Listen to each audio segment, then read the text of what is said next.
Hello बच्चों, तो हम बात कर रहे थे अपने जेनेटिक्स के चैप्टर, मतलब पहला चैप्टर इसमें जो है वो है principles of inheritance and variation. ठीक है, इस पर हमने देख लिया था, मेंडल के लॉज को देख लिया था और उनमें जो एक्सेप्शन थे उनको भी पढ़ लिया था। उसके बाद हमने डाई हाफ बिट क्रॉस पढ़ा था। उसके बाद उसमें हमने पढ़ा था लॉ ऑफ इंडिपेंडेंट असॉर्टमेंट, जिसे हमने हिंदी में कहा था स्वतंत्र व्यूहन का नियम, डिटेल में पढ़ लिया था। उसके बाद हमने उससे पहले हमने पढ़ा था टेस्ट क्रॉस पढ़ लिया था, बैक क्रॉस पढ़ लिया था। तो मतलब हमने बेसिक मेंडलिज्म को पढ़ लिया है। ठीक है, हमारा जो बेसिक्स है वो लगभग तैयार हो चुका है। अब हम पढ़ने जा रहे हैं सेक्स डिटर्मिनेशन, मतलब लिंग निर्धारण किस तरह से होता है। देखिए, बहुत ही रोचक और बहुत ही इंपॉर्टेंट टॉपिक है ये। मतलब अगर कोई ऐसा जीव है जो बाइसेक्सुअल है, जिसमें मेल एंड फीमेल अलग अलग होते हैं, उसमें लिंग का निर्धारण कैसे होता है, मतलब जो पैदा होने वाला ऑर्गेनिज्म है वो मेल होगा कि फीमेल होगा, इस चीज़ की स्टडी हम करने वाले हैं। ठीक है, तो हमारा टॉपिक क्या है? सेक्स डिटर्मिनेशन या फिर लिंग निर्धारण भी हिंदी में हम कहते हैं। ठीक है, तो इससे पहले मैं इस टॉपिक पे चलूँ, मैं आपको एक चीज़ बता देना चाहूँगा कि जो अगर हम ह्यूमन का केस लें तो इनमें कुल मिला के होते हैं 46 क्रोमोसोम। आप जानते हैं कि ह्यूमन के केस में 46 क्रोमोसोम होते हैं। ठीक है, मतलब कहें यूँ कि ये होते हैं 23 पेयर। ठीक है, 23 जोड़ी होते हैं। ठीक है ना। अच्छा, हम आपको बताएं ये जो 23 होते हैं ना, 23 में ये जो 23 क्रोमोसोम है इनको बेसिकली दो पार्ट में बांटा जाता है, जिसमें 22 को एक तरफ रखा जाता है और एक पेयर को एक तरफ रखा जाता है।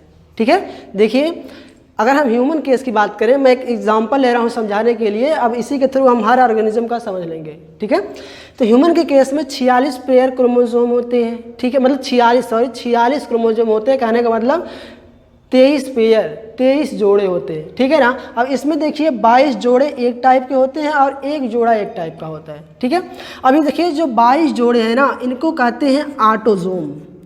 ठीक है, क्या कहते हैं? ऑटोजोम। ठीक, अच्छा, अब ये जो एक बचा हुआ है इसको कहते हैं सेक्स क्रोमोसोम। Sex chromosome. ठीक है, देखिए ये जो 22 पेयर क्रोमोसोम है, ये जो 22 पेयर मतलब कितने होंगे? 44 होंगे, यही ना। ये जो 44 क्रोमोसोम हमारे मिल रहे हैं 22 पेयर, जिनको हम ऑटोजोम कह रहे हैं, ये ऑटोजोम हमारी ऐसी एक्टिविटीज़ को रेगुलेट करते हैं जो जिनका कोई भी हाथ सेक्स के आसपास नहीं होता। मतलब जैसे अगर हमको जैसे फेस की अगर बनावट बनाना है तो उसके लिए जो रिस्पॉन्सिबल जीन होंगे किस में होंगे? ऑटोजोम में होंगे।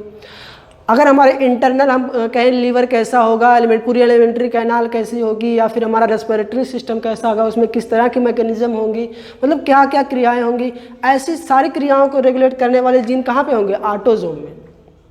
ठीक है, लेकिन अगर हम बात करें सेक्स की, लिंग की बात करें कि लिंग को रेगुलेट करने वाले, मतलब वो लड़का होगा कि लड़की होगी, कैसी होगी, ठीक है, इन चीज़ों के लिए जो रिस्पॉन्सिबल जीन होता है वो होता है सेक्स क्रोमोसोम, मतलब ये 23वां जोड़ा। ठीक है, अब ये जो 23वां जोड़ा होता है यही लिंग का निर्धारण करता है कि भैया वो जो लड़की पैदा हो रही है, फिर जो लड़का मतलब जो भी इंडिविजुअल पैदा हो रहा है वो लड़का होगा कि लड़की होगी। ठीक है, जैसे पहले क्या होता था कि लोग को जेनेटिक्स के बारे में पता नहीं था, तो क्रोमोसोमल लेवल पर बात उनको कुछ नहीं पता था। अभी रिसेंटली आपने देखा होगा तो बहुत सारी औरतों को यातनाएं दी जाती थी कि तुम्हारे बेटे नहीं हैं, जबकि उनमें उनका कोई गलती नहीं होती है कि भैया कि वो बेटे पैदा कर रही हैं या फिर बेटियां पैदा कर रही हैं। ये देखिए प्रकृति का नियम, मैं अभी आपको सिखाऊंगा कैसे क्या होता है। देखिए अगर हम बात करें ह्यूमन के केस में तो इनमें जो ये 23वां जोड़ा होता है सेक्स क्रोमोसोम होता है, एक होता है एक्स और दूसरा होता है वाई। ठीक है, अगर लड़की हुई तो ये दोनों होंगे एक्स से एक्स। ठीक है, क्योंकि पेयर में है ना। अगर लड़का हुआ तो उस केस में होगा एक्स वाई। ठीक है, अगर लड़की हुई तो क्या होगा? एक्स एक्स होगा, और अगर लड़का हुआ तो क्या होगा? X Y. ठीक है, अच्छा, अब हम चलिए अब इस चीज़ को अच्छे से सीखते हैं। ठीक, अब तक हमने क्या सीखा, जैसे हमने एग्जांपल लिया मानव का, इसमें कुल मिला के 46 क्रोमोसोम होते हैं, मतलब 23 जोड़े होते हैं। 22 जोड़े एक टाइप के होते हैं जिन्हें हमने ऑटोसोम कहा था, एक जोड़ा एक टाइप का होता है जिन्हें हमने क्या कहा था, सेक्स क्रोमोसोम कहा था। ठीक है, अच्छा अब देखिए, अब इसमें हम डिटेल में चलते हैं। एक साइंटिस्ट आए थे, उनका नाम था हेनकिंग। क्या नाम था, हेनकिंग। ठीक है, अब इन्होंने एक चीज़ देखा था, जैसे जब स्पर्मेटोजेनेसिस हो रही थी, मैं आपको पढ़ाऊंगा एक प्रोसेस, या फिर आपको पढ़ाया जाएगा। देखो स्पर्मेटोजेनेसिस एक प्रोसेस होती है, हिंदी में इसको कहते हैं शुक्राणु जनन। ठीक है, उन्होंने शुक्राणु जनन के समय देखा, जिससे मैं आपको बताऊं कि शुक्राणु क्या होता है। मेल गैमीट को शुक्राणु कहते हैं, ठीक है, और फीमेल गैमीट को कहते हैं ओवम, या फिर अगर प्लूरल है तो ओवा कहते हैं। ठीक है, तो यहाँ पे देखो मेल गैमीट को क्या कहते हैं, स्पर्म। ठीक है, और फीमेल गैमीट को कहते हैं ओवा। ठीक है ना। अच्छा, अब देखो जो हेनकिंग थे, इन्होंने क्या देखा था कि स्पर्मेटोजेनेसिस के दौरान,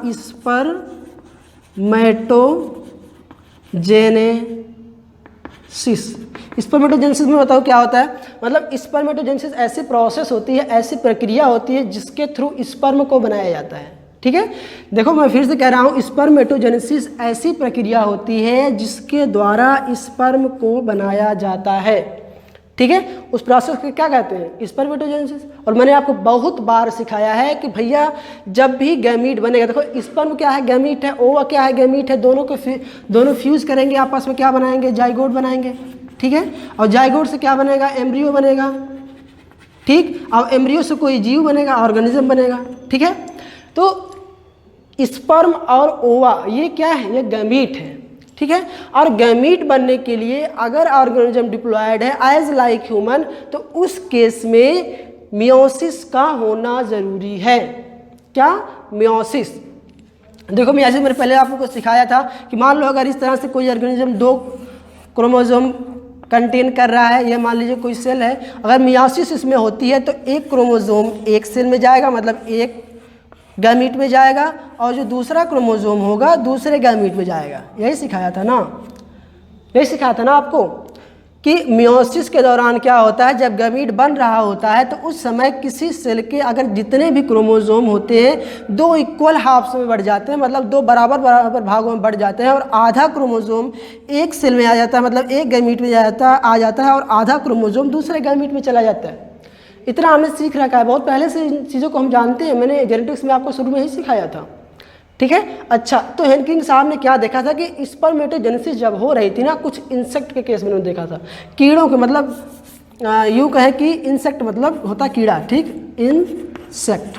ठीक है, बेसिकली मान लिया अगर ग्रास हॉपर, आपने टिड्डा का नाम जानते होंगे, देखा भी होगा, मैं लिख देता हूँ, टिड्डा।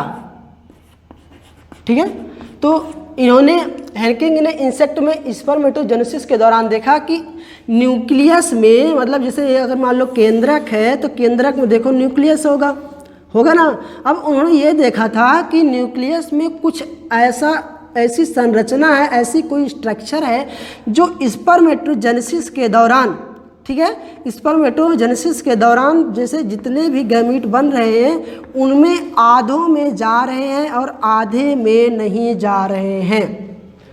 ध्यान दीजिएगा, बहुत इंपॉर्टेंट पॉइंट है ये। हेनकिंग ने क्या देखा कि कुछ इंसेक्ट में, कुछ कीट में स्पर्मेटोजेनेसिस के दौरान न्यूक्लियस में प्रेजेंट कोई ऐसा स्ट्रक्चर है, ऐसी कोई संरचना है जो स्पर्मेटोजेनेसिस के दौरान आधे स्पर्म में जा रही है। कहने का मतलब 50% ऑफ स्पर्म में जा रही है और 50% स्पर्म में नहीं जा रही। ठीक है, अच्छा, ये बहरहाल इस चीज़ को हेनकिंग ने उस समय डिफाइन नहीं कर पाए।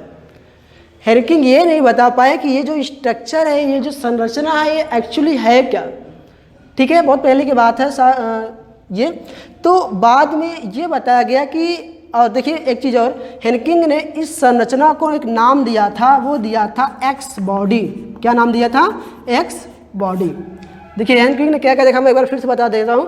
हेनकिंग ने कुछ कीटों में, कुछ इंसेक्ट में स्पर्मेटोजेनेसिस के दौरान देखा कि उसके न्यूक्लियस में कुछ ऐसी संरचनाएं होती हैं जो स्पर्मेटोजेनेसिस के दौरान आधे स्पर्म में जाती हैं और आधे स्पर्म में नहीं जाती, कहने का मतलब 50% स्पर्म में जाती है, 50% स्पर्म में नहीं जाती है। इस चीज़ को हैंकिंग पहचान नहीं पाए कि ये क्या है, लेकिन फिर भी इसको एक नाम दे दिया एक्स बॉडी।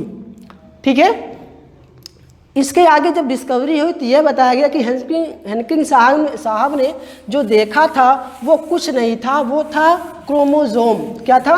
क्रोमोजोम था। अच्छा, अगर वो क्रोमोजोम है इसका मतलब ये कि उसमें क्या होगा? डीएनए होगा, और डीएनए में क्या रहता है? जीन रहता है। ठीक है, तो उस चीज़ को कहा गया क्रोमोजोम। अब वो क्योंकि क्रोमोजोम था और हैंकिंग साहब ने उसको नाम दिया था एक्स बॉडी, इसलिए उसी के नाम को थोड़ा सा मॉडिफाइड करके रख दिया गया, उसको कहा गया एक्स क्रोमोजोम। ठीक है, या फिर एक्स गुणसूत्र, गुणसूत्र। ठीक, अच्छा आगे देखिए क्या होता है। देखिए इंसेक्ट के केस में सेक्स डिटर्मिनेशन किस तरह से होता है। बेसिकली मैं बताऊं तो सेक्स डिटर्मिनेशन 3 टाइप से होता है। कितने टाइप से? 3 टाइप से होता है। एक होता है एक्स वाई टाइप का, ठीक है, एक होता है एक्स नॉट टाइप का, और एक होता है हैप्लॉइड टाइप का। क्या? हैप्लॉइड टाइप का। ठीक है, तो जो चीज़ देखा था हैंकिंग ने वो देखा था x not, x zero type का या फिर एक्स ओ टाइप का। ठीक है, देखिए ये क्या होता है इस केस में, मतलब मैक्सिमम इंसेक्ट केस में ऐसा होता है ना कि जो मेल होते हैं उनमें सेक्स डिटर्मिनेशन के लिए कोई भी ऐसा स्ट्रक्चर नहीं होता है। ठीक है, और जबकि फीमेल के केस में ऐसा स्ट्रक्चर एक होता है। देखिए शायद आप मेरी बात नहीं समझ पा रहे हैं तो मैं आपको समझाता हूँ क्या होता है। देखिए क्या होता है, जैसे मान लो कि ये देखो फीमेल है, ये फीमेल है और ये देखिए है मेल। ठीक है, मैं यहाँ पे देखो ये मेल है, ठीक है, और ये फीमेल है। ठीक है, अच्छा अब देखो अगर इसमें क्रोमोजोम होंगे, बहुत ढेर सारे क्रोमोजोम होंगे। देखो अगर मान लो मैं ये दिखा देता हूँ कि ये जो क्रोमोजोम है ये ऑटोजोम है। क्या है? ऑटोजोम है।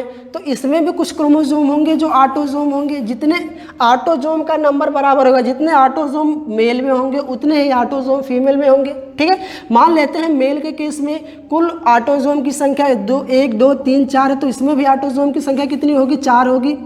ठीक है, ये देखो हमारे 4 ऑटोजोम हो गए। ठीक है, अब ये देखा गया कि जो मेल है इनमें सेक्स डिटरमाइन करने के लिए कोई भी क्रोमोजोम नहीं होता है, लेकिन फीमेल के केस में क्या देखा गया कि यहाँ पर सेक्स को डिटरमाइन करने के लिए एक एक्स्ट्रा क्रोमोजोम होता है। ठीक है, सॉरी उल्टा हो गया, ये मेल है और ये फीमेल है। ठीक है ना, सही था। ये देखो ये मेल का चिन्ह होता है और ये फीमेल का चिन्ह होता है, तो यहाँ पे एक एक्स्ट्रा क्रोमोजोम होगा। ठीक है, अच्छा अब देखो क्योंकि यहाँ पे क्रोमोजोम है और इसको नाम दिया गया था एक्स क्रोमोजोम। क्या नाम दिया गया था? X chromosome. अब यहाँ पे कोई क्रोमोजोम नहीं है। ठीक, यहाँ पे कोई क्रोमोजोम नहीं है इसलिए इसको 0 कह दिया गया, फिर कई बार ओ भी कह लेते हैं। ठीक है, तो चूँकि देखो अगर कोई क्रोमोजोम नहीं तो इस कंडीशन में जो कैरेक्टर अपीयर होगा किसका अपीयर होगा? मेल का। ठीक है, मेल का। और अगर एक chromosome sex chromosome x chromosome है तो उस कंडीशन में जो हमारा कैरेक्टर अपीयर होके आए, जो फिनोटाइप हमारा आएगा वो क्या आएगा? वो होगा फीमेल। ठीक है, क्या आएगा? फीमेल, मतलब मादा। ये होता है मैक्सिमम केस में। ठीक है, अच्छा मैं इसको क्रॉस के जरिए दिखाता हूँ कि कौन सा ऑर्गेनिज्म मेल होगा और कौन सा फीमेल होगा। ठीक है, देखिए मतलब कहने का तात्पर्य आपने अब तक ये सीखा कि मेल जो केस होगा, जो मेल वाला केस होगा उसमें एक सिर्फ क्या होगा? एक्स नॉट टाइप का। ठीक, और जो फीमेल होगी वो एक्स होगी। ठीक है, अच्छा देखिए कहने का मतलब ये है कि अगर 2 क्रोमोसोम मिल रहे हैं, एक्स और एक्स दोनों मिल रहे हैं, तो उस केस में फीमेल होगा। और अगर एक्स और एक्स के साथ कुछ नहीं मिल रहा है तो इस केस में क्या होगा? ये मेल होगा। अब देखो अगर ये गैमीट बनाएंगे तो किस टाइप बनाएंगे? एक गैमीट में जाएगा एक्स, ठीक है, और एक गैमीट में आएगा कुछ नहीं, मतलब सिर्फ ऑटोजोम होंगे और ऑटोजोम के सिवाय कुछ नहीं होंगे। वहीं अगर हम फीमेल की बात करें तो एक क्रोमोसोम में एक गैमीट में आएगा एक्स और दूसरे गैमीट में भी आएगा एक्स। ठीक है, अच्छा अब देखो अगर ये गैमीट इससे फ्यूज करता है तो एक्स एक्स बनाएगा, ये गैमीट अगर इससे फ्यूज करता है तो एक्स ओ बनाएगा, अगर ये गैमीट इससे फ्यूज करता है तो एक्स एक्स बनाएगा, और ये गैमीट अगर ये गैमीट इससे फ्यूज करता है तो एक्स नॉट बनाएगा। ठीक है, देखिए एक्स एक्स दो है, एक्स और एक्स ओ एक यहाँ है एक यहाँ है। ठीक है, दोनों कंडीशन में ये हमको देखने को मिल रहा है कि यहाँ पर ये मेल होंगे, देखो जो एक्स जीरो वाले हैं वो क्या होंगे, वो मेल होंगे, और जो एक्स एक्स वाले हैं वो फीमेल होंगे। ठीक है, क्या होंगे, फीमेल होंगे।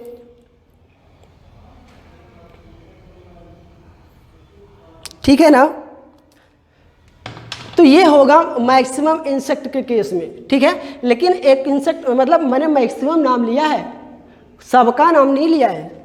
ठीक है, तो मैक्सिमम इंसेक्ट केस में इसी तरह का सेक्स डिटर्मिनेशन होता है। मेल में क्या होगा, ऑटोजोम होंगे, देखो पूरे के पूरे जितने ऑटोजोम होने उतने ऑटोजोम होंगे, एक एक्स क्रोमोजोम होगा और उसके लिए उसका जो होमोलॉगस क्रोमोजोम होगा वो प्रेजेंट नहीं होगा। लेकिन अगर हम फीमेल की बात करें तो यहाँ पर ऑटोजोम के साथ साथ दो पेयर होमोलॉगस एक्स क्रोमोजोम होंगे। ठीक है, तो ये होगी फीमेल और ये होगा मेल, और इस तरह से इसमें सेक्स डिटर्मिनेशन होगा। अगर एक्स एक्स मिल रहा है तो यहाँ पे क्या होगा, यहाँ पे होगा फीमेल।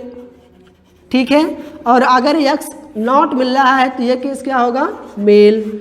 क्या आप एक चीज़ यहाँ पे बता सकते हैं, क्या मेल और फीमेल में क्रोमोजोम की संख्या बराबर है कि नहीं है? नहीं है। क्यों? क्योंकि आप देख रहे हैं फीमेल में ऑटोजोम के साथ साथ एक पेयर एक्स क्रोमोजोम भी है। एक देखो ये क्रोमोजोम, एक ये क्रोमोजोम। देखिए अगर मेल के केस में बात करें तो यहाँ पे सिर्फ एक एक्स क्रोमोजोम है और इसके साथ में कोई भी क्रोमोजोम नहीं है। कहने का तात्पर्य यह है कि मेल के पास फीमेल के कंपैरिजन में एक क्रोमोजोम कम होता है in the case of maximum insect, मतलब ज़्यादातर कीटों के केस में यही होता है। ठीक है, अच्छा अब इसके आगे चलते हैं। इतनी बात समझ में आई? आगे चलो, देखिए ये हमारा एक हो गया एक्स नॉट टाइप का, जिसको देखा था किसने, हेनकिंग ने। भैया देखो इस केस में देखिए फिर से हम हेनकिंग के ऊपर चल रहे हैं। तो अगर ये देखिए मेल होगा तभी ना इसमें स्पर्मेटोजेनेसिस होगी, और स्पर्मेटोजेनेसिस के फलस्वरूप इसमें बनेगा ओवा। ठीक है, जब देखो स्पर्मेटोजेनेसिस होगी तो एक जो आधे जो गैमीट होंगे, आधे जो स्पर्म बनेंगे उसमें एक्स क्रोमोजोम तो होगा, लेकिन जो आधे क्रोमोजोम जो आधे गैमीट बनेंगे उसमें सेक्स के लिए कोई भी क्रोमोजोम नहीं होगा। ठीक है, इसमें सिर्फ और सिर्फ क्या होंगे, ऑटोजोम ही प्रेजेंट होंगे, जबकि आधे क्रोमोजोम आधे गैमीट में क्या होगा, एक्स क्रोमोजोम भी प्रेजेंट होगा। ठीक है, कहने का मतलब ये था कि देखो आज 50% स्पर्म में एक्स क्रोमोजोम होगा, जबकि 50% गैमीट में सेक्स के लिए कोई क्रोमोजोम नहीं होगा, मतलब कोई भी ऐसी बॉडी नहीं होगी। यही तो देखा था हेनकिंग ने। ठीक है, अब आगे चलते। ये हमारा हो गया पहला टाइप का सेक्स डिटर्मिनेशन, एक्स ओ टाइप का या फिर एक्स नॉट टाइप का। ठीक है, अच्छा अब हम दूसरी पे चलते हैं, एक्स वाई टाइप पे। ठीक है, देखो इसमें क्या होता है कि अगर जो हमारा इंडिविजुअल है, अगर दोनों क्रोमोसोम एक्स एक्स हुए तो वो तो फीमेल होगी, लड़की होगी। ठीक है, अगर क्रोमोसोम एक्स और वाई हो गया तो उस कंडीशन में हमारा जो ऑर्गेनिज्म होगा वो मेल होगा, लेकिन ऐसा होगा ही ये ज़रूरी नहीं है। ध्यान दीजिएगा, मैंने कहा कि अगर दोनों क्रोमोसोम एक्स एक्स होंगे मतलब एक टाइप के होंगे वो फीमेल होंगे, अगर क्रोमोसोम अलग अलग टाइप के होंगे जैसे मान लो एक्स वाई इस तरह से होंगे तो वो मेल होंगे। ठीक है, लेकिन ऐसा ही होगा ऐसा ज़रूरी नहीं है। देखो एग्जाम्पल के केस में मैं लेता हूँ, जैसे मान लो ह्यूमन के केस में, ठीक है, मतलब हम लोगों के केस में। ठीक है, तो इसमें मैंने पहले बताया ह्यूमन के केस में क्या होता है, इसमें 46 क्रोमोसोम होते हैं, कहने का मतलब 23 पेयर क्रोमोसोम होते हैं। अगर 23 पेयर क्रोमोसोम होंगे तो उनमें जो 22 पेयर होते हैं वो तो ऑटोसोम हो गए। ठीक है, और एक जो होगा वो एक्स एक्स होगा। ठीक है, एक संभावना ये है कि वो एक्स एक्स हो, या तो दूसरी संभावना ये है कि 22 तो हो गए ऑटोसोम और इसमें हो एक्स वाई। ठीक है, एक संभावना ये है। ठीक है। 22 है ऑटोसोम और XX एक पेयर है, ये सेक्स क्रोमोसोम है। एक संभावना ये है और दूसरी संभावना ये है कि इसमें X और Y हो, ठीक है। अगर देखिए X और X होता है, 23वां पेयर क्रोमोसोम अगर X और X होता है तो उस कंडीशन में जो हमारा ऑर्गेनिज्म ये है, ये जो भी हमारा इंडिविजुअल है वो फीमेल ही होगी, मतलब 100% श्योर है कि वो क्या होगी, लड़की होगी, ठीक है। क्या होगी, लड़की।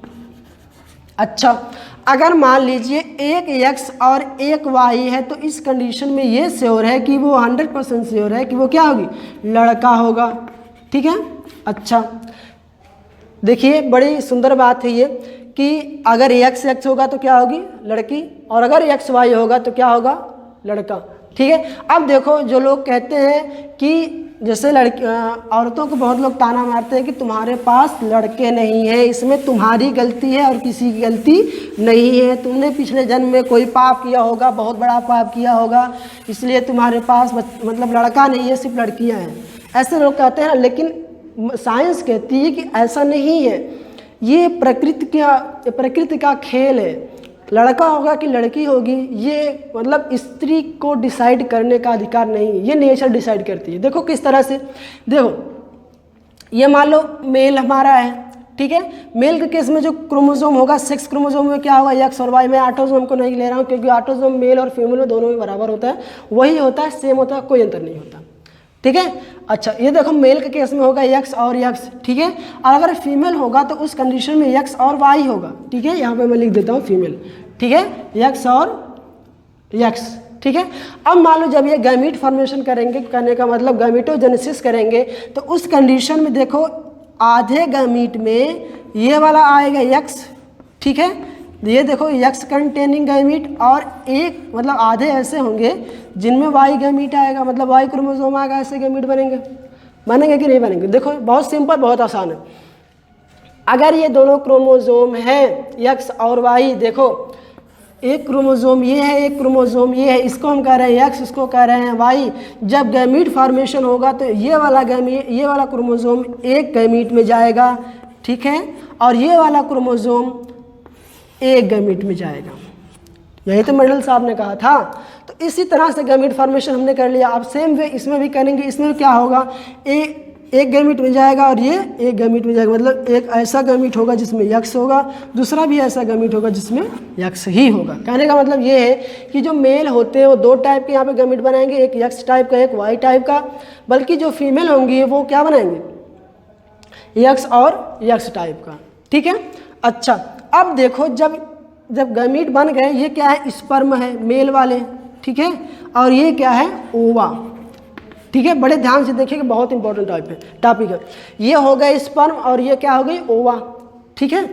अच्छा, अब देखो जब कपुलेशन होता है, कपुलेशन के दौरान जो स्पर्म है वो फीमेल के जो जेनाइटल आर्गन होता है उसमें इजाकुलेट कर दिए जाते हैं। अब उसके बाद क्या होता है, जब उसमें इजाकुलेशन हो जाता है स्पर्म का, तो उस कंडीशन में क्या होता है कि बहुत सारे करोड़ों की संख्या में स्पर्म वहाँ पे आते हैं, ठीक है। और जब ये स्पर्म वहाँ पे आती हैं तो ये फिर रन करना शुरू करते हैं और ओवा तक पहुँचते हैं। मैं आपको बताऊँ मैक्सिमम केस में ओवा एक जगह पड़े रहते हैं, ठीक है। तो उस कंडीशन में स्पर्म में ढेर सारे स्पर्म होंगे और इनमें रेस होती है, और जो स्पर्म पहले पहुंच जाएगा ओवा तक वही इसके साथ फ्यूज कर जाएगा और बनाएगा जाइगोट, ठीक है। देखिए फिर से बता रहा हूं कि स्पर्म बन गए, ओवम बन गए, ठीक है। उसके बाद मेल और फीमेल में कपुलेशन होगा, कपलिंग होगी, और जो स्पर्म होंगी वो फीमेल के जेनाइटल आर्गन में इजाकुलेट कर दिए जाएंगे, जिसके फलस्वरूप क्या होगा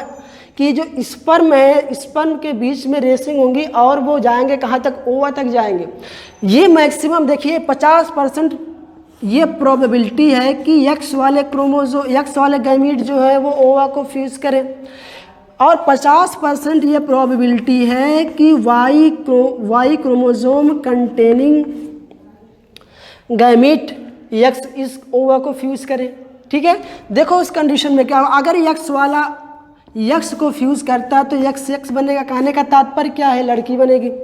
मतलब ये जो देखो जाइगोट बनेगा, इसमें जो क्रोमोसोम है सेक्स डिटर्मिनेशन के लिए वो क्या है, एक्स और एक्स है। और अगर एक्स और एक्स है तो इस कंडीशन में इस जाइगोट से जो भी प्राणी बनेगा वो लड़की होगी। ठीक है, 50% संभावना ये है, लेकिन और जो बची हुई 50% संभावना ये है कि वाई वाला क्रोमोसोम एक्स वाले मतलब वाई वाला ऐसा गैमीट जिसमें वाई क्रोमोसोम है वो एक्स वाले से पहले पहुंच के इस ओवा को फ्यूज़ कर दे, और उस कंडीशन में जो हमारा चाइल्ड बने, जो हमारा जाइगोट बने वो एक्स वाई टाइप का हो। अगर एक्स वाई टाइप का हमारा जाइगोट होता है तो उस कंडीशन में हमारी जो बनने वाली संतान होगी वो 100% श्योर है कि लड़का होगी। ठीक है, अब बताओ आप, क्या इसमें स्त्री की कोई गलती है? क्या वो ये कहेगी भैया एक्स ऐसे क्रोमोसोम जिसके पास सिर्फ वाई वाला क्रोमोसोम है वही आके मेरे ओवा से फ्यूज़ करेगा? क्या उसके पास ये अधिकार है? अगर नहीं है तो इसमें औरत की कोई गलती नहीं है। तो ये रूढ़िवादिता छोड़ दो, अपने आसपास पड़ोस में ये बता दो कि भैया इसमें औरतों की कोई गलती नहीं होती है। ठीक है, देखो मैं इस चीज़ को एक बार फिर से समझा रहा हूँ, देखिएगा। देखिए, अगर ये मेल होगा तो इसमें ऑटोसोम के साथ साथ ऐसे भी क्रोमोसोम होंगे जो सेक्स डिटर्मिनेशन में पार्टिसिपेट करेंगे, और जो एक्स वाई टाइप के होंगे, और फीमेल में क्या होगा, ऑटोसोम के साथ साथ एक्स टाइप के 2 क्रोमोसोम होंगे जो सेक्स डिटर्मिनेशन को देखेंगे। ठीक है, अगर वो मेल है तो उसमें एक्स वाई टाइप का होगा, अगर फीमेल है तो उसमें कौन सा टाइप का होगा, एक्स और एक्स टाइप का होगा। ठीक है, अब देखो ये जो एक्स मतलब जो मेल होगा स्पर्मेटोजेनेसिस के समय, मतलब स्पर्मेटोजेनेसिस के समय जब वो स्पर्म बना रहा होगा तो आधे स्पर्म ऐसे बनेंगे जिसमें एक्स टाइप का क्रोमोसोम होगा, और आधे स्पर्म ऐसे बनेंगे जिसमें वाई टाइप का क्रोमोसोम होगा। मतलब आधे स्पर्म ऐसे बन रहे हैं जिसमें एक्स क्रोमोसोम है, सेक्स क्रोमोसोम, और आधे स्पर्म ऐसे हैं जिसमें वाई क्रोमोसोम है। आ रही ना बात समझ में? अच्छा, इतने बन गए। अब क्या होगा, इसमें क्या होगा, इसमें दोनों ही क्रोमोसोम एक ही टाइप के बनते हैं, मतलब दोनों ही गैमीट एक ही टाइप बनते हैं। क्यों? क्योंकि जो इसमें सेक्स क्रोमोसोम है वो एक ही टाइप के हैं, जो कि एक्स और एक्स ही है। ठीक है, तो इस कंडीशन में इधर जब गए देखो गैमीट फॉर्मेशन हो गया, जब हमारे गैमीट बन गए, इस पर बन गया और वो बन गया। ठीक है, अब देखिए आगे क्या होना है, मेल और फीमेल के बीच में कपुलेशन होगा। ठीक है, और जब कपुलेशन होगा तो मेल क्या करेगा, अपने स्पर्म को फीमेल जेनाइटल आर्गन में इजैकुलेट करेगा, और जब उसमें इजैकुलेट कर देगा तो फिर उस दौरान क्या होता है, स्पर्म में तो क्या होता है, रेसिंग होती है, और जो स्पर्म पहले ओवा तक पहुंच गया वही फ्यूज कर जाता है ओवा से, और जिसके फलस्वरूप बनता है जाइगोट। ठीक है, अगर एक्स वाला गैमीट पहले ओवा को फ्यूज कर देता तो उस कंडीशन बनेगा एक्स कंटेनिंग जाइगोट, मतलब इसके साथ ऑटोसोम होंगे और एक्स सेक्स क्रोमोसोम होंगे। और अगर वाई कंटेनिंग ऐसा गैमीट जिसमें वाई क्रोमोसोम अगर ये पहले ओवा से फ्यूज कर जाता है तो उस कंडीशन में जो हमारा जाइगोट बनेगा वो एक्स वाई होगा। ठीक है, अगर एक्स क्रोमोसोम वाला ऑर्गेनिज्म बन रहा है जिसका जाइगोट में सेक्स क्रोमोसोम एक्स है, तो इस कंडीशन में जो हमारा इंडिविजुअल बनेगा, जो प्राणी से इस जाइगोट से बनेगा वो लड़की होगी। ठीक है, अगर जाइगोट में हमारा सेक्स क्रोमोसोम एक्स और वाई है तो उस कंडीशन में जो हमारा प्राणी इससे बनेगा वो क्या होगी, वो लड़का होगा। ठीक है, ये 100% होता है। ठीक है, अब सेम वे देखो ये जो कंडीशन है ये किसके लिए एनसीईआरटी ने दिया है, ये जो एक्स वाई वाला कंडीशन है, इस कंडीशन में देखो पहला एग्जाम्पल ये हमारा है ह्यूमन का। ठीक है, ह्यूमन, इसका बोटेनिकल नेम जूलॉजिकल नेम क्या होता है जरा बताइएगा, होमो सैपियन।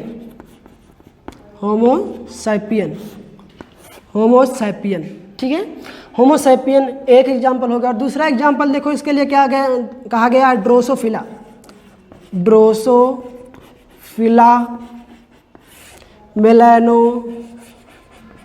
मेलानोगैस्टर।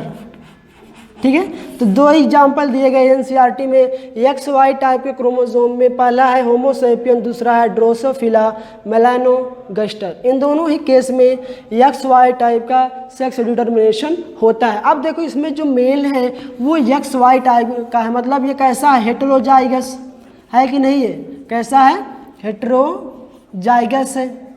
ठीक है। और जो देखो मेल है इसमें जो क्रोमोसोम है वो एक टाइप का, इसलिए कैसी है ये होमोजाइगस है, होमोजाइगस, ठीक है।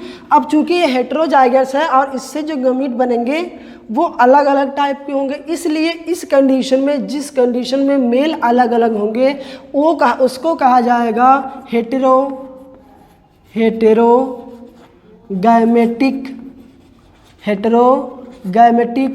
मेल, ठीक है।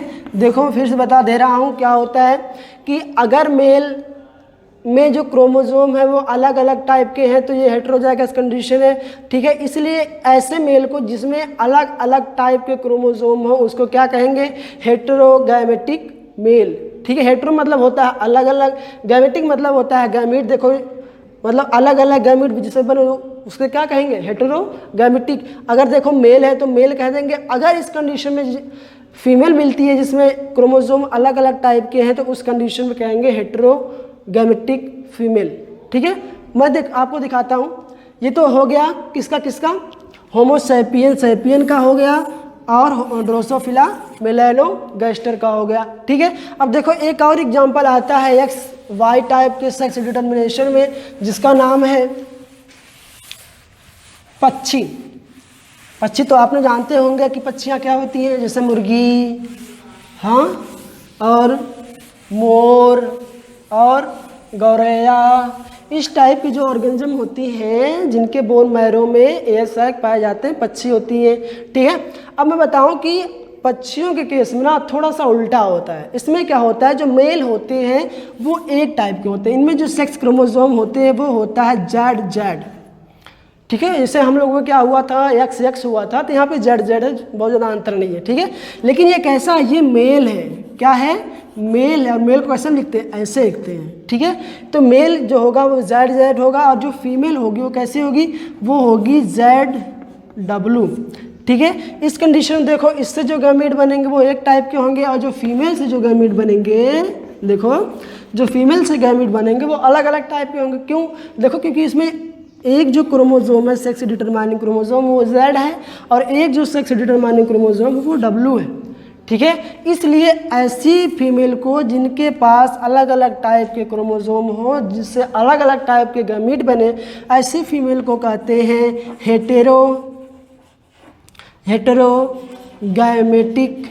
हेटेरोगैमेटिक फीमेल, ठीक है। इस चीज़ को एनसीईआरटी ने मेंशन किया है बड़े अच्छे से, वहाँ पे आपको दिखाएगा कि दो मुर्गियाँ हैं, मतलब एक मुर्गा है, मुर्गे के केस में देखो मुर्गा तुम्हें बनाने नहीं आता, ठीक है। मुर्गे के केस में Z होता है और मुर्गी में आप देखेंगे कि तो वहाँ पे ZW होगा, ठीक है। वहाँ पे फिगर सही दिखाया गया है।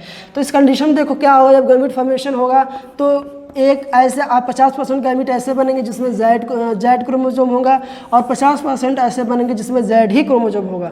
ये मेल वाला केस हो गया, मतलब होमोगैमेटिक मेल है, ठीक है। होमोगैमेटिक मेल है क्योंकि इसमें जो गैमीट बन रहे हैं वो एक टाइप पे बन रहे हैं गैमीट, इसलिए कैसा मेल है, होमोगैमेटिक मेल है। अब इसमें जो फीमेल से जो गैमीट बनेगा, एक बनेगा Z टाइप का, एक बनेगा W टाइप का, ठीक है। अब चूंकि गैमीट अलग अलग है इसलिए क्या होगी, हेटेरोगैमेटिक फीमेल होगी।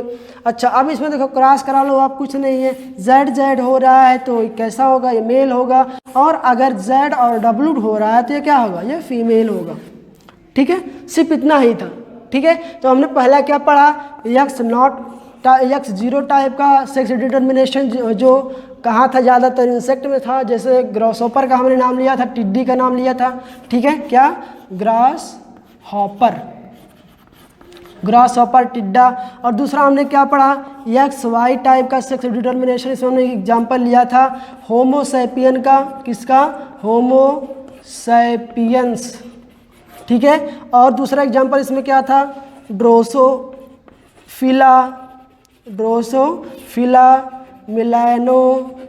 मेलैनोगैस्टर, क्या, ड्रोसोफिला मेलैनोगैस्टर, दो टाइप का हमने पढ़ लिया। अब हमको तीसरा पढ़ना है जो क्या था, जो था हैप्लॉइड टाइप का सेक्स डिटर्मिनेशन, ठीक है।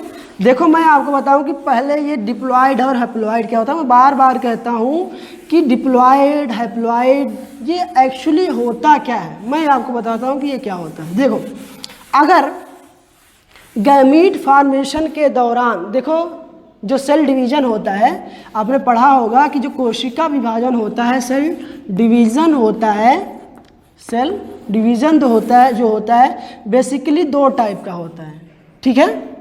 पहला होता है माइटोटिक, ठीक है, माइटोटिक होता है, और जो दूसरा होता है वो होता है मियोसिस, मियोसिस, ठीक है। अच्छा देखो, कहते हैं कि ऐसे ऑर्गेनिज्म, बहुत ध्यान से देखिएगा, अगर ये आप आज समझ लेते हैं तो आपको हैप्लॉइड और डिप्लॉइड में कभी कोई कन्फ्यूज़न नहीं रहेगा। देखो क्या कहते हैं कि अगर गैमीट फॉर्मेशन के दौरान, जब गैमीट बन रहा है तो उस दौरान अगर मियोसिस हो रही है, अगर मियोसिस हो रही है, तब ज़्यादा चांसेस है कि वो जो हमारा ऑर्गेनिज्म है वो कैसा है, वो डिप्लॉइड है। कैसा है? डिप्लॉइड है। कहने का मतलब 2n है, ठीक है। और देखो जो अगर 2n है, मतलब कहने का मतलब n और n है, n प्लस n है, तो जब इसमें मियोसिस होगी तो आधे n आएंगे एक टाइप के, मतलब 50% के गैमीट में, और जो आधे गैमीट है उनमें ये n आएगा, ठीक है। इसलिए ये जो गैमीट बनेंगे वो कैसे होंगे? हैप्लॉइड होंगे, ठीक है। फिर से देखिए, डिप्लॉइड क्या होते हैं? ऐसे ऑर्गेनिज्म जिसमें गैमीट फॉर्मेशन के दौरान मियोसिस हो, तो उस कंडीशन में ज़्यादा प्रोबेबिलिटी होती है कि वो जो हमारा ऑर्गेनिज्म है वो डिप्लॉइड है। वो टेट्राप्लॉइड भी हो सकता है, लेकिन अभी हमने क्या जानना है कि वो डिप्लॉइड होगा। टेट्राप्लॉइड क्या होगा, हेक्साप्लॉइड क्या होगा, आप इसको हायर क्लासेस पढ़ेंगे। बहरहाल आप यहाँ पे सिर्फ इतना जानिए कि अगर गैमीट फॉर्मेशन के दौरान, जब आप गैमीट बना रहे हो, तो उस दौरान अगर जो हमारा ऑर्गेनिज्म है मियोसिस कर रहा है और मियोसिस के फलस्वरूप बना रहा है गैमीट, तो हमारा जो ऑर्गेनिज्म है, जो प्राणी हो, कैसा होगा? डिप्लॉइड होगा, ठीक है। और अगर गैमीट फॉर्मेशन के दौरान अगर गैमीट बन रहा है और उसमें मियोसिस नहीं हो रही है, उसमें माइटोटिक टाइप का सेल डिवीजन हो रहा है, तो उस कंडीशन में जो हमारा ऑर्गेनिज्म होगा, जो हमारा जीव होगा, वो होगा हैप्लॉइड, ठीक है। जैसे मैं आपको एग्जांपल देता हूँ, अपने क्लास 11th में पढ़ा होगा एल्गी पढ़ा होगा और ब्रायोफाइटा पढ़ा होगा, याद है आपको?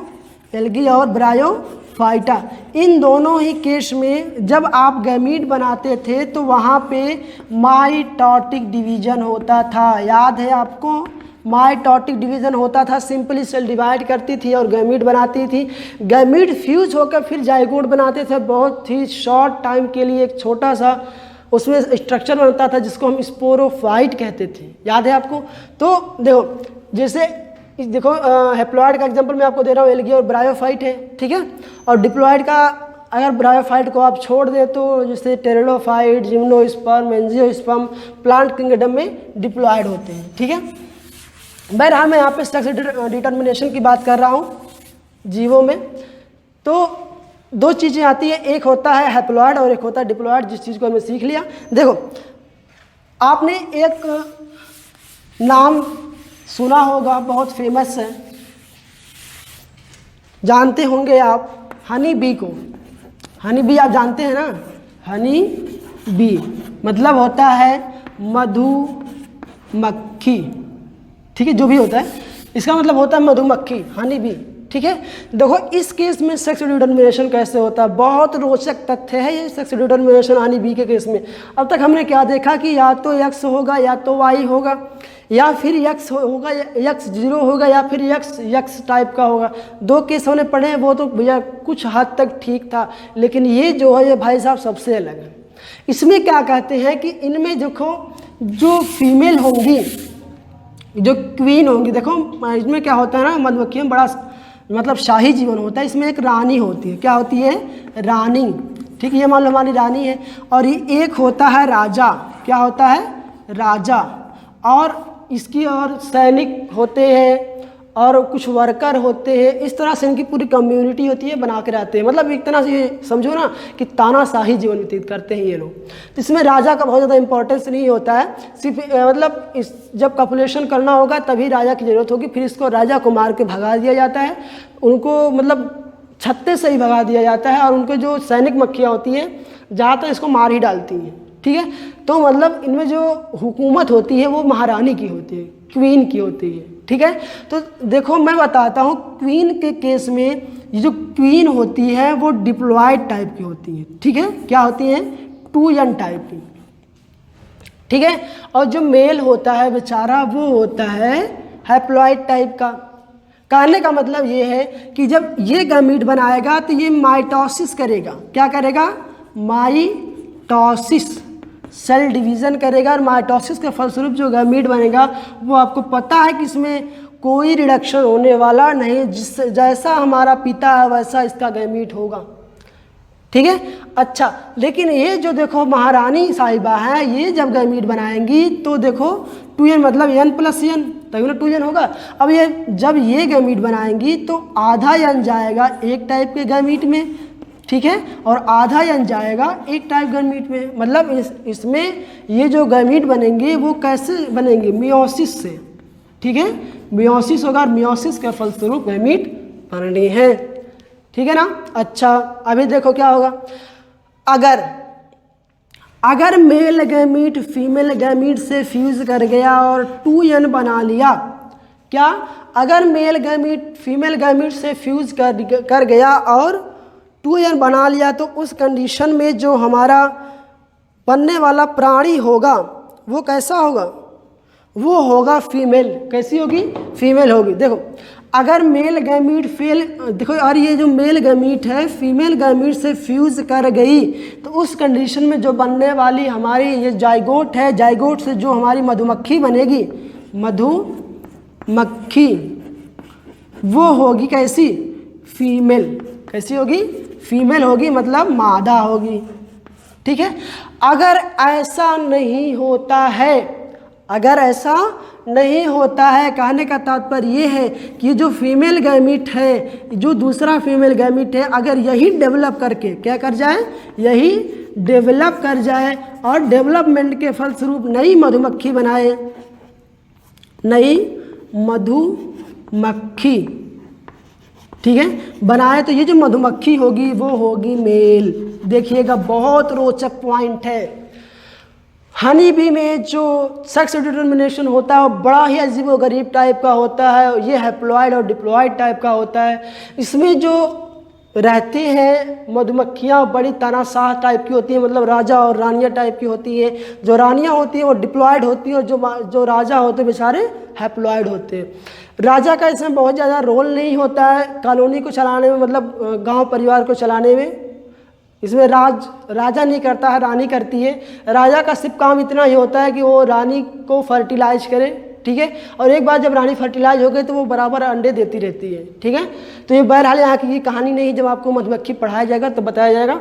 ठीक है, और जो राजा होता है, अगर जब ये कपलिंग इसकी हो जाती है तो राजा को मार के भगा दिया जाता है।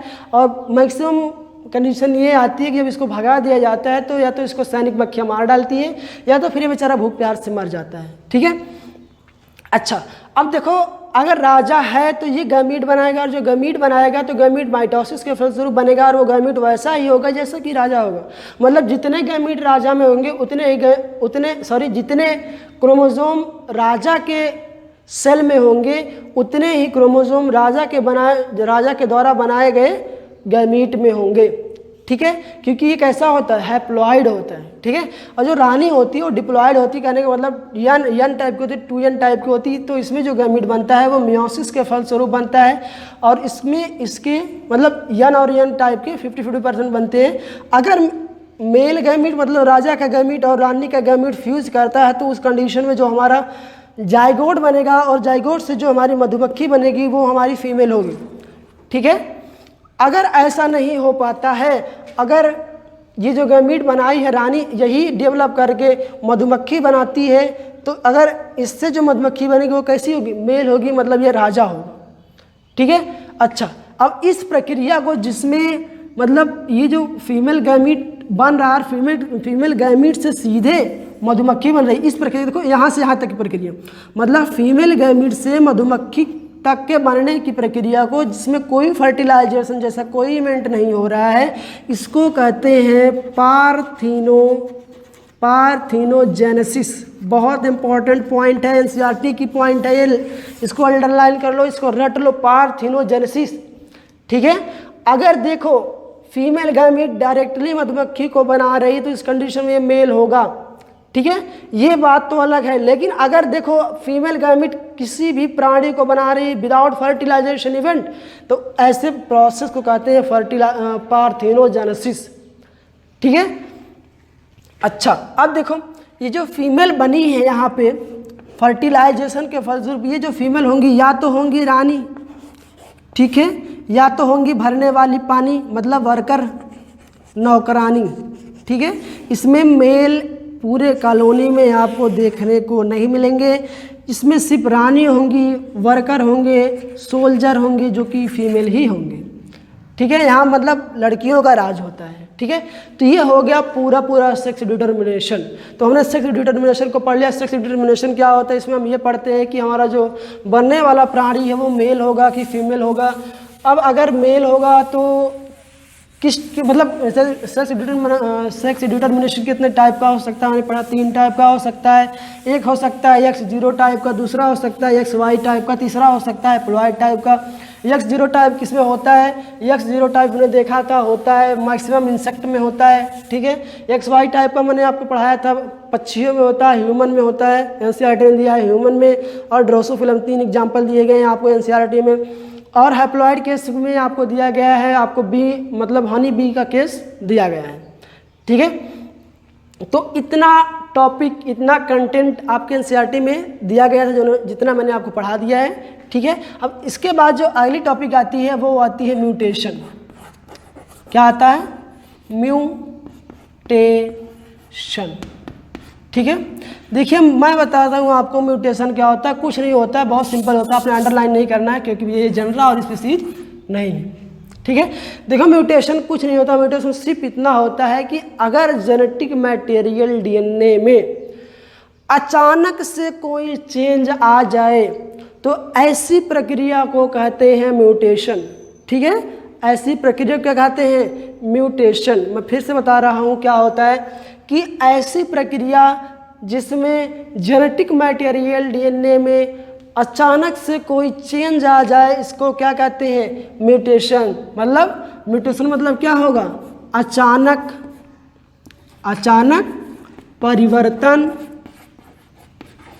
परिवर्तन, वो भी किसमें, डीएनए में, ठीक, डीएनए। मतलब अगर डीएनए में कोई अचानक परिवर्तन हो जाए तो इसको क्या कहेंगे, म्यूटेशन, ठीक है। अब देखो जो म्यूटेशन होता है बेसिकली 2 टाइप का होता है। कितने टाइप का होता है, 2 टाइप का।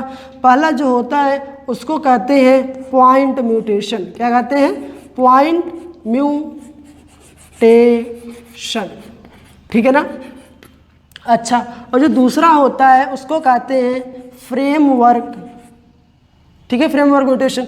देखो पॉइंट म्यूटेशन में क्या होता है मैं आपको बताता हूँ। पॉइंट म्यूटेशन में कुछ नहीं होता, बहुत सिंपल होता है पॉइंट म्यूटेशन। अगर पॉइंट म्यूटेशन हो रहा है तो इसका मतलब ये है कि जो डीएनए है, डीएनए के अगर एक ही बेस पेयर में चेंज आ रहे हैं तो उस कंडीशन में होने वाले म्यूटेशन को हम कहेंगे पॉइंट म्यूटेशन। अब बात ये आती है कि ये जो मैं बात कर रहा हूँ बेस पेयर, ये क्या होता है भैया। मैं बताऊँ आपको, जो बेस पेयर होता है वो कुछ नहीं होता, बहुत सिंपल होता है, ठीक है। इस चीज़ को मैं आपको पढ़ाऊँगा आगे, जब आपको पढ़ाऊँगा अगला चैप्टर जिसको मॉलिक्यूलर बेसिस ऑफ इनहेरिटेंस कहेंगे, तो मैं आपको वहाँ पे ये बताऊँगा कि जो डीएनए होता है, डीएनए हेलिक्स, ठीक है, तो वहाँ पे कुछ बेस होते हैं, ठीक है, जिसको नाइट्रोजनस बेस कहते हैं, और ये पेयर करके इस तरह से बॉन्ड बनाते हैं, ठीक है, इस तरह से, ठीक है। अगर ये एडेनिन है तो सामने थाइमिन होगा, और ये गुआनिन है तो यहाँ पे साइटोसिन होगा, यहाँ साइटोसिन है तो यहाँ पे गुआनिन होगा, या थाइमिन है या तो एडेनिन होगा, ठीक है। इस तरह से बनते हैं। देखो इस मतलब एडेनिन और थाइमिन को कहते हैं बेस पेयर। अगर ये एक बेस पेयर डीएनए सीक्वेंस में अगर इसमें चेंज आ रहा है तो इस टाइप के म्यूटेशन को कहते हैं पॉइंट म्यूटेशन, ठीक है। क्या कहते हैं, पॉइंट म्यूटेशन। और जो फ्रेम शिफ्ट म्यूटेशन होता है इसको कहा दूसरा क्या है, फ्रेम शिफ्ट म्यूटेशन, ठीक है। फ्रेम शिफ्ट म्यूटेशन क्या होता है कि इसमें क्या होता है, पूरा का पूरा थोड़ा बहुत पूरा मतलब फ्रेम ही चेंज हो जाए, ठीक है। जैसे मान लो हमारा ATGC AT, ये हमारा मान लो कोई फ्रेम मतलब DNA सीक्वेंसिंग में कोई सीक्वेंस है DNA में, अगर मान लो बीच में कोई नया सा बेस घुस जा रहा है, मान लो एडेनिन घुस जा रहा है, तो पहले 3-3 की पेयरिंग हो रही थी, ये देखो इस तरह से पहले कंडीशन में बता रहा हूँ जब एडेनिन नहीं आया था तब, लेकिन जब ये वाला एडेनिन आ जा रहा है तो उस कंडीशन देखो पहला ये पेयरिंग तो सही रहेगा, लेकिन दूसरे पेयरिंग में एडेनिन भी आ जा रहा है, ये देखो इतना पेयरिंग हो रहा है और ये जो थाइमिन है ये अलग हो जा रहा है। ठीक है, हो सकता है कि मेरी ये बातें आपको समझ में अभी नहीं आ रही हो, ठीक है, और हो ही नहीं सकता, मुझे लगता है आपको 100% ये बात समझ में नहीं आ रही है कि ये सब एक्चुअली मैं AT क्या लिख रहा हूँ। तो इस चीज़ को आप यहाँ पे रट लीजिए, अगला चैप्टर यही है जिसमें इस चीज़ को मैं आपको डिटेल में पढ़ाऊँगा। ठीक है, तो बेसिकली आप सिर्फ इतना जान लीजिए कि अगर पूरा फ्रेम ही चेंज हो रहा है तो इस कंडीशन में जो होने वाले म्यूटेशन को कहेंगे फ्रेम शिफ्ट म्यूटेशन, और अगर सिर्फ एक ही बेस पेयर में चेंज आ रहा है तो उस कंडीशन में कहते हैं पॉइंट म्यूटेशन। ठीक है, अच्छा देखो म्यूटेशन अपने आप नहीं होता, म्यूटेशन को ओरिजिनेट करने वाले, म्यूटेशन को क्रिएट करने वाले, म्यूटेशन को पैदा करने वाले कुछ कारक होते हैं। क्या होते हैं? कुछ कारक होते हैं जिनको कहते हैं म्यूटाजेन। क्या कहते हैं? म्यूटाजेन। ये जो म्यूटाजेन होते हैं यही वो कारक है जो म्यूटेशन को काज करते हैं, मतलब म्यूटेशन के लिए रिस्पॉन्सिबल ऐसे फैक्टर जो म्यूटेशन को काज करे उसको क्या कहते हैं? म्यूटाजेन। मैं फिर से बता रहा हूँ कि ऐसे कारक जो म्यूटेशन को लाए, म्यूटेशन को क्रिएट करे उसको क्या कहते हैं? म्यूटाजेन। ठीक है, अब ये देखो जो म्यूटाजेन होते हैं बेसिकली दो टाइप के होते हैं, एक होता है फिजिकल, एक क्या होता है? फिजिकल, और दूसरा जो होता है वो होता है केमिकल। मतलब जो म्यूटाजेन होते हैं वो दो टाइप के होते हैं, केमिकल मतलब फिजिकल म्यूटाजेन और केमिकल म्यूटेशन। कहने का तात्पर्य ये है कि अगर किसी प्राणी पर एक्स रेज बहुत समय तक डाल दी जाए, या फिर यूवी रेज बहुत टाइम तक डाल दी जाए, या फिर गामा रेज बहुत टाइम तक डाल दी जाए, तो उस कंडीशन में जो प्राणी का DNA सीक्वेंस है वो बदल जाएगा।